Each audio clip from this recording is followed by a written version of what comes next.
नमस्कार, मैं हूं संजय सिंह महान और आप देख रहे हैं यूपी ताजा न्यूज।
और इस समाजों को 6,743 में 43,000 बीमा बनाकर ये समाज की पहुंच है।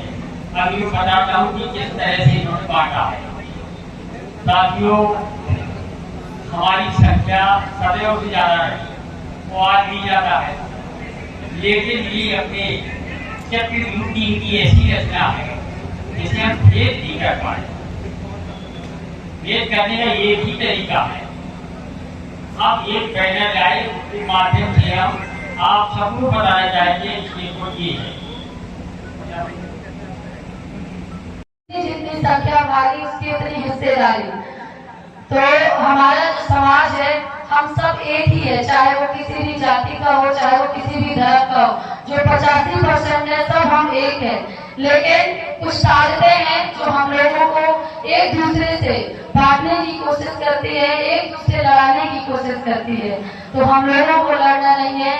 तथागत बुद्ध जी कहते थे कि जब भी समय मिले और जब वक्त आए इंसान को इंसान जोड़ने का, ऐसे कभी भी कार्यक्रम हो जहाँ इंसान को इंसान जोड़ने का काम हो तो वहाँ हमें जुड़ जाना चाहिए, क्योंकि बहुत सी ताकतें जो अलग करती हैं, लेकिन कभी कभी ऐसा मंच मिलता है जब हम एक साथ आते हैं। मैं बधाई देना चाहती हूँ सभी आयोजकों को, क्योंकि पिछली बार पहली बार ये कार्यक्रम यहाँ पे हुआ था और इस बार आप लोगों ने दुगनी ताकत से इतना अच्छा आयोजन कराया। इसके लिए आप सबको बहुत बहुत बधाई और बहुत बहुत शुभकामनाएं भी देना चाहती हूँ।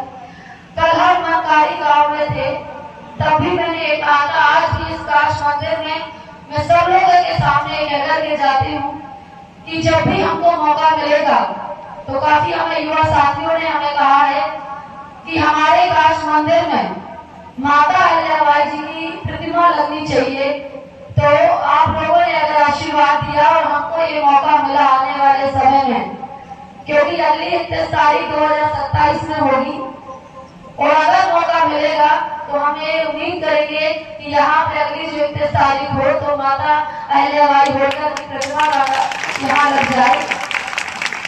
और आज देख करके भी अच्छा लग रहा है कि हमारे समाज के लोग सब लोग अपने अपने महापुरुषों की जयंतियां मना रहे हैं और बड़े बड़े जुलूस निकाल रहे हैं, लेकिन वहीं थोड़ा दुख इस बात का भी लगता है कि माता अहिल्याबाई जी की हम आज जन्मदिन मना रहे हैं और यहाँ कोई महिला नहीं है।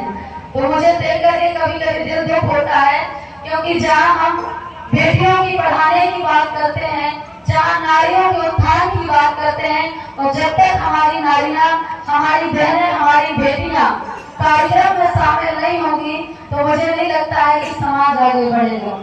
क्योंकि बाबा साहब कहते थे कि मैं किसी समाज का या किसी समुदाय का विकास उससे मापता हूँ जहाँ की महिलाएं शिक्षित हो, महिलाओं का विकास हो। मैं भी एक गरीब परिवार से हूँ, और मैंने हर चीज देखी है। तो मुझे चाहे मैं जिस कार्यक्रम में जाऊं या चाहे जिस गांव में जाऊं, मुझे लगता है कि वहाँ की महिलाएं आगे बढ़े, महिलाएं आगे आए, क्योंकि इस देश को भी महिला ने चलाया है। तो जब हमारी महिला रोटी बना सकती है, घर चला सकती है, तो सामाजिक कार्यक्रम और राजनीति में भी आ सकती है। बातों अकेले से काम नहीं होगा। तो आने वाले समय में जब कार्यक्रम हो तो एक दो बहनें नहीं, हमारी थोड़ी बहनों की संख्या भी बढ़े, और जो भी हमारा सहयोग चाहिए, जितने लायक हम हैं, आप लोगों का सहयोग करने से पीछे नहीं हटेंगे। और मैं धन्यवाद करती हूँ अपने समाजवादी पार्टी के राष्ट्रीय अध्यक्ष जी का। जब बंडवा में आपके समाज के साथ उत्पीड़न हुआ था, तो जब हमने यहाँ की जानकारी ऊपर दी थी, तो हम लोग वहाँ गए थे। कोई यहाँ नहीं गया था, वहाँ राजनीति की बात नहीं थी। और ना मैं हर चीज को राजनीति से मानती हूँ, क्योंकि किसी के दुख बांटने के लिए कोई पद की या किसी दल की जरूरत नहीं होती है, दिल की जरूरत होती है। तो वहाँ पर हम लोगों ने आप लोगों के साथ खड़े रहते, आपके समाज को हमारे राष्ट्रीय अध्यक्ष ने प्रदेश का मुखिया बनाया है। तो मैं एक कार्यकर्ता होने के नाते अपनी पार्टी की तरफ से भी आप लोगों को भरोसा दिलाती हूँ कि जब भी आने वाले समय आएगा, तो आपकी इस समाज की लड़ाई हम आगे आएंगे और आपका साथ देंगे। बहुत बढ़िया। जब जानो तब छानो फिर मानो। बाबा साहब अम्बेडकर ने कहा था, शिक्षित करो, आंदोलन करो, अब ये है, देखो भारत एक है, संविधान एक है, भारत एक है, संविधान एक है, लेकिन भारत वास्तव में दो है, एक सुखी भारत, एक दुखी भारत। देखो ये सुखी भारत है। आज विदेशी शासक, शोषक, विशेषाधिकारियों, अधिकतम धन संपत्ति, उपभोग शक्ति, अधिकार, सम्मान